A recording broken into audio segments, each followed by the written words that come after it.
Halo teman-teman, selamat datang kembali di Gia Academy YouTube channel. Semoga teman-teman selalu sehat dan terus semangat. Selama pandemi, kita lebih banyak berkegiatan di rumah. Dan salah satu kegiatan di rumah yang menyenangkan adalah membantu ibu berkebun di halaman. Kita bisa mengamati pertumbuhan tanaman yang ada di sekitar kita, dari tunas menjadi pohon kecil, tumbuh akar yang kuat, hingga pohon berbunga dan berbuah.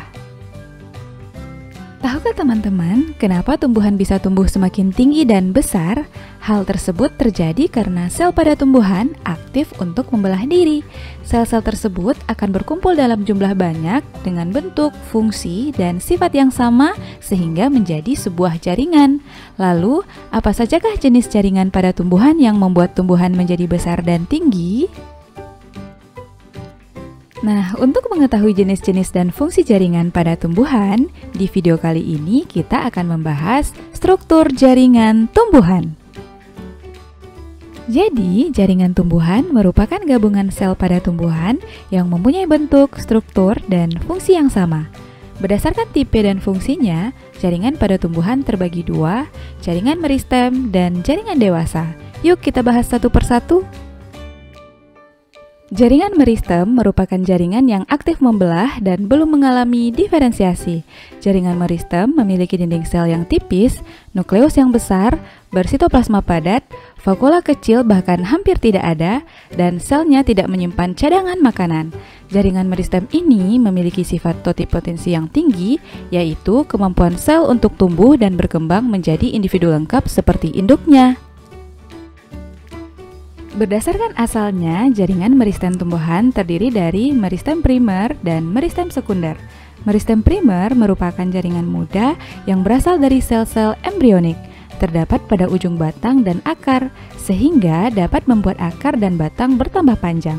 Sedangkan meristem sekunder berasal dari jaringan dewasa yang berhenti tumbuh tetapi menjadi embrional kembali, terdiri dari kambium yang terdapat pada akar dan batang dan kambium gabus yang ada pada kulit batang dan dapat menjadikan tumbuhan bertambah besar dan lebar. Berdasarkan letaknya, jaringan meristem dibedakan menjadi meristem yang terdapat pada ujung batang dan akar merupakan meristem apikal sehingga akar bertambah panjang dan batang bertambah tinggi. Meristem yang terdapat di antara jaringan dewasa dan pangkal ruas batang disebut meristem interkalar menyebabkan ruas pada batang semakin panjang, dan meristem yang terletak sejajar dengan bagian permukaan organ merupakan meristem lateral. Meristem apikal berasal dari promeristem atau tunas apikal. Meristem interkalar pada ruas-ruas batang memiliki bagian-bagian berikut: epidermis, kambium ke arah dalam membentuk xilem, sedangkan ke arah luar membentuk floem. Juga terdapat kambium vaskuler atau kambium gabus pada bagian luar yang menyebabkan antar ruas batang menjadi semakin panjang, seperti pada ruas bambu. Meristem lateral pada bagian batang juga memiliki kambium vaskuler dan kambium yang membentuk xilem dan floem, sehingga batang menjadi bertambah besar. Selain itu, juga terdapat akar lateral atau akar cabang yang tumbuh untuk memperluas area akar. Dan teman-teman, inilah catatan untuk bagian-bagian jaringan meristem yang terdiri dari meristem apikal, meristem interkalar, dan meristem lateral. Bisa dipahami ya? Jaringan berikutnya adalah jaringan dewasa. Jaringan dewasa merupakan jaringan yang selnya sudah berhenti membelah dan mengalami diferensiasi. Jaringan dewasa memiliki sel yang relatif besar, kadang-kadang selnya sudah mati dan terdapat ruang antar sel, dinding sel mengalami penebalan, vakulanya besar, dan sitoplasmanya sedikit. Berdasarkan fungsinya, jaringan dewasa dibedakan menjadi 4 jenis. Pertama, jaringan pelindung terdiri dari jaringan epidermis dan jaringan gabus. Kedua, jaringan dasar, contohnya jaringan parenkim. Berikutnya, jaringan penguat berupa jaringan kolenkim dan sklerenkim. Dan terakhir, jaringan pengangkut terdiri dari xilem dan floem. Yuk kita bahas lebih lanjut. Kita mulai dari jaringan pelindung, epidermis. Jaringan ini terletak di bagian paling luar yang menutupi permukaan tubuh tumbuhan. Terdiri atas satu lapis sel yang tersusun rapat tanpa ada ruang antar sel. Selnya merupakan sel hidup tanpa klorofil. Jaringan epidermis ini berfungsi sebagai pelindung, menyerap air dan mineral, dan menyekresikan lapisan lilin atau kutikula yang bisa mencegah evaporasi pada batang dan daun. Sebagian sel epidermis berkembang menjadi alat tambahan yang disebut derivat epidermis. Bentuk-bentuk derivat epidermis pada tumbuhan antara lain stomata atau mulut daun yang berfungsi untuk pertukaran gas, trikoma yang berupa rambut sisik, contohnya pada bagian bawah daun durian, sel kipas atau buliform, contohnya pada daun padi, gunanya untuk menyimpan air dan mengurangi penguapan, spina yang berupa duri, contohnya pada batang bougainville, filamen yang terdapat pada epidermis akar gantung tumbuhan berfungsi untuk menimbun air yang diperolehnya dan mengikat oksigen seperti pada tanaman anggrek, dan sel kresik yang menyebabkan batang menjadi keras, contohnya pada tebu. Jaringan pelindung berikutnya adalah jaringan gabus. Setelah batang tumbuhan membesar, maka epidermis akan pecah, sehingga fungsinya digantikan oleh jaringan gabus. Jaringan gabus terdiri dari velum ke arah luar, velogen, dan veloderm ke arah dalam. Ketiganya merupakan bagian dari peridermis. Sedangkan xilem ke arah dalam, cambium vascular, dan phloem ke arah luar merupakan kelompok endodermis. Jadi, jaringan gabus berfungsi sebagai pelindung menggantikan epidermis yang sudah rusak atau menebal ya. Selanjutnya, jaringan dasar. Jaringan dasar yang pertama adalah jaringan parenkim. Jaringan ini memiliki dinding sel, sitoplasma, dan vakuola. Sel penyusunnya renggang sehingga terdapat ruang antar sel.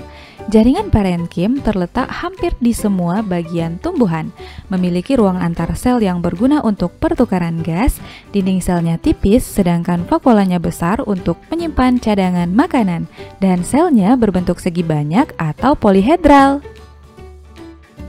Berdasarkan fungsinya, jaringan parenkim terdiri dari beberapa jenis jaringan berikut. Parenkim asimilasi atau klorenkim berperan dalam melakukan fotosintesis sehingga hanya terdapat pada bagian tumbuhan berwarna hijau yang mengandung klorofil.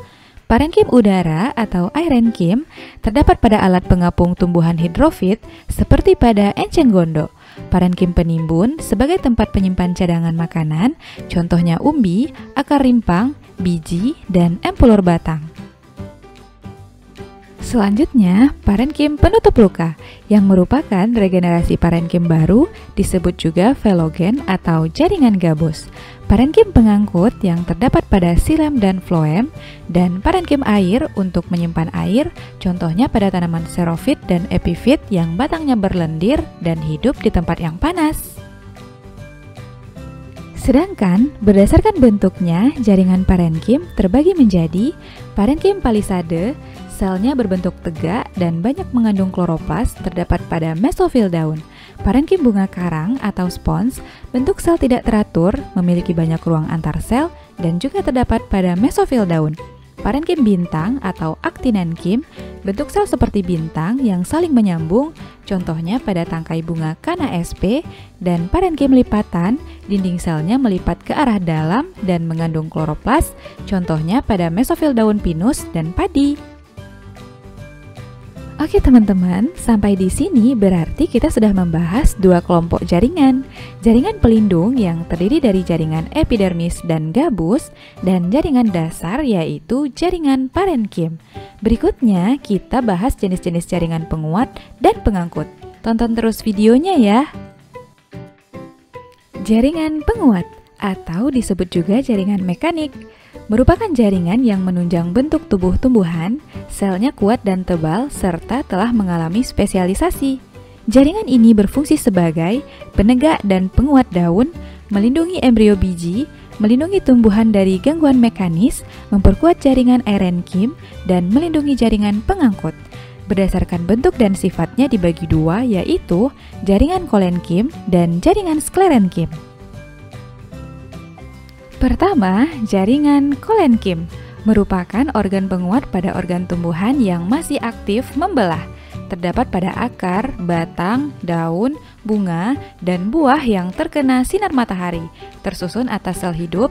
Dinding sel tidak ada lignin, tetapi mengandung selulosa, pektin, dan hemiselulosa. Jaringan kolenkim ini menjadi penguat utama organ tumbuhan yang masih muda.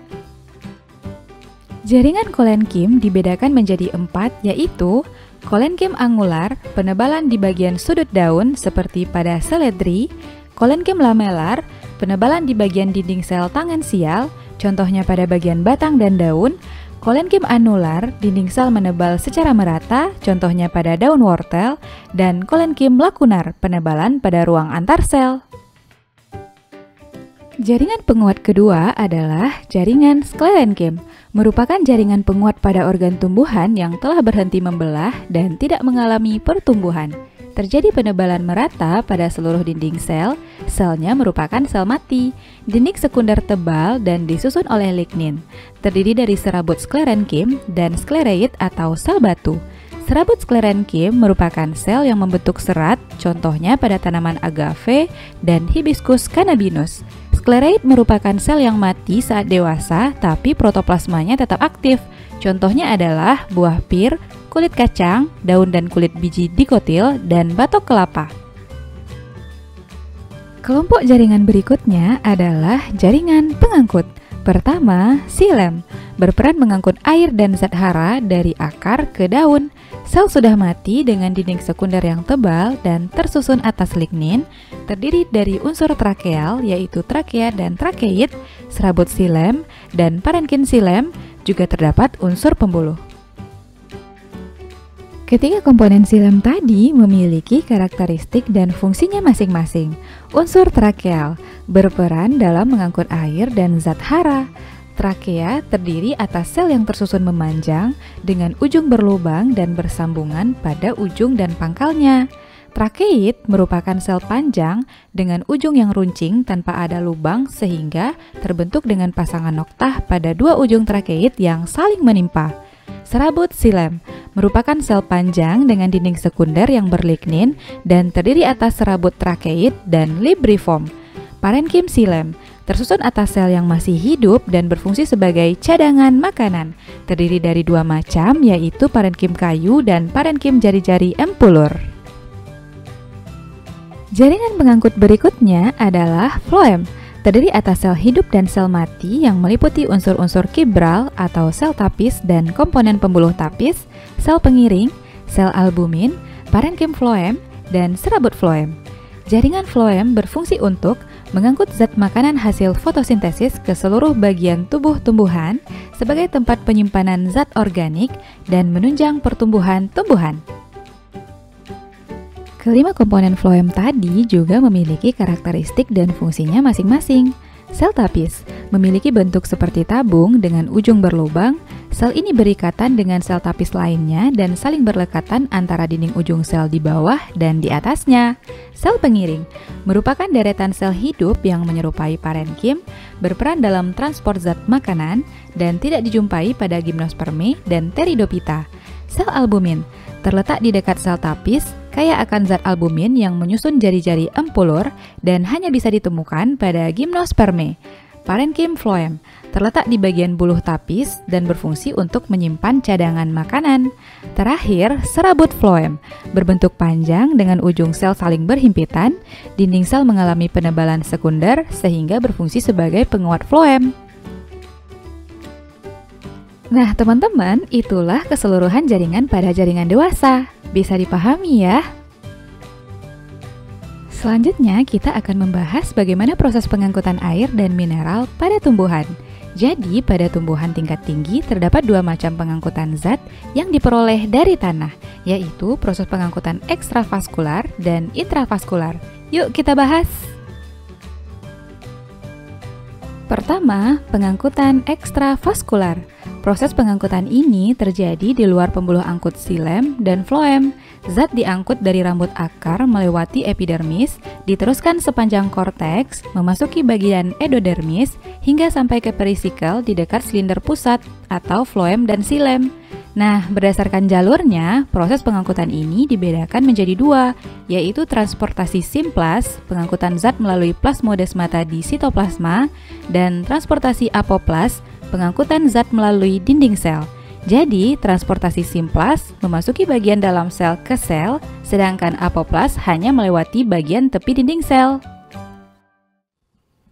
Nah, teman-teman, kira-kira beginilah pengangkutan ekstravaskular jika kita buatkan skemanya. Bagian-bagian yang dilalui adalah epidermis, korteks, endodermis, perisikkel, dan akhirnya ke xilem. Pada transportasi simplas, zat hanya melewati plasmodesmata, sedangkan apoplas hanya melewati dinding sel. Dan inilah catatan untuk perbedaan jenis transportasi ekstravaskular. Transportasi simplas dapat melewati bagian dalam sel melalui plasmodesmata, sedangkan transportasi apoplas hanya melewati ruang antar dinding sel. Hal tersebut terjadi karena adanya pita Kaspari yang menghalangi zat melewati endodermis. Pada transportasi simplas, perpindahan air tanah terjadi secara osmosis dan transport aktif. Sedangkan transportasi apoplas, air dari tanah diserap akar melalui proses difusi dan transport pasif. Jenis pengangkutan zat berikutnya, pengangkutan intravaskular. Terjadi melalui berkas pembuluh kayu, xilem, atau pembuluh tapis, floem. Urutan prosesnya adalah xilem akar, xilem batang, xilem tangkai daun, xilem tulang daun, mesofil. Air mencapai batang dan daun karena ada daya tekan akar, daya kapilaritas xilem, dan daya isap daun. Sebagian air digunakan untuk fotosintesis dan sebagian lagi untuk transpirasi. Nah, sampai di sini teman-teman bisa memahaminya ya. Agar teman-teman semakin paham, mari kita selesaikan contoh soal berikut. Soal pertama, diberikan ciri-ciri jaringan tumbuhan, kita diminta menentukan ciri jaringan meristem. Untuk menjawabnya, kita ingat lagi perbedaan jaringan meristem dan jaringan dewasa. Jaringan meristem memiliki sel yang kecil, aktif membelah dan belum mengalami diferensiasi, dinding selnya tipis, sitoplasma banyak, nukleus yang besar, dan tidak ada ruang antar sel. Sedangkan jaringan dewasa sebaliknya. Jadi, berdasarkan ciri-ciri yang ada pada soal, yang termasuk ciri jaringan meristem adalah nomor 2 dan 3. Jawaban yang benar adalah C. Soal kedua, terdapat gambar jaringan tumbuhan, kita diminta menentukan jaringan yang berperan dalam proses fotosintesis. Nah, untuk menjawabnya, kita perlu tahu bagian-bagian jaringan sesuai nomor yang ditunjukkan dan fungsinya. Nomor 1 merupakan jaringan epidermis sebagai pelindung dan penyerap air dan mineral. Nomor 2 adalah parenkim palisade. Nomor 3 parenkim spons. Kedua jaringan parenkim ini berguna untuk fotosintesis. Nomor 4 derivat epidermis yaitu stomata yang berguna sebagai tempat pertukaran gas. Jadi jawaban yang benar adalah D. Soal berikutnya, diberikan organ-organ tanaman seperti gambar pada soal, kita diminta menentukan organ yang memiliki jaringan parenkim penimbun. Kita perlu tahu, parenkim penimbun merupakan parenkim yang berfungsi sebagai tempat penyimpanan cadangan makanan karena memiliki vakuola yang berukuran besar, terdapat pada empulur batang dan akar, umbi, akar rimpang, serta biji. Cadangan makanan yang disimpan oleh parenkim penimbun dapat berupa gula, tepung, lemak, dan protein. Nah, organ tanaman yang ada pada soal memiliki tipe parenkim berikut: batang kaktus, parenkim penyimpan air, enceng gondok dan genjer, parenkim penyimpan udara, sedangkan umbi bawang merah dan rimpang jahe menyimpan cadangan makanan dengan parenkim penimbun. Jadi jawabannya E, 4 dan 5. Soal terakhir, diberikan pernyataan tentang transport simplas dan apoplas. Kita diminta menentukan pernyataan yang sesuai dengan transport simplas. Sebelumnya, kita sudah tahu perbedaan antara transport simplas dan apoplas. Jadi, transport simplas membawa zat melewati sitoplasma terjadi secara osmosis dan transport aktif. Berdasarkan pernyataan pada soal, yang merupakan transport simplas adalah B, sedangkan pernyataan lainnya merupakan transport apoplas. Jawaban yang benar adalah B. Oke teman-teman, di video kali ini kita sudah belajar jenis-jenis jaringan dan proses pengangkutan zat pada tumbuhan. Jaringan meristem ada meristem apikal, interkalar, dan lateral. Jaringan dewasa terdiri dari jaringan pelindung, jaringan dasar, penguat, dan pengangkut. Dan pengangkutan zat pada tumbuhan terbagi menjadi ekstravaskuler dan intravaskuler. Bisa dimengerti ya? Demikianlah pembahasan kita tentang struktur jaringan tumbuhan. Jangan lupa tonton terus video-video terbaru di channel kita ya.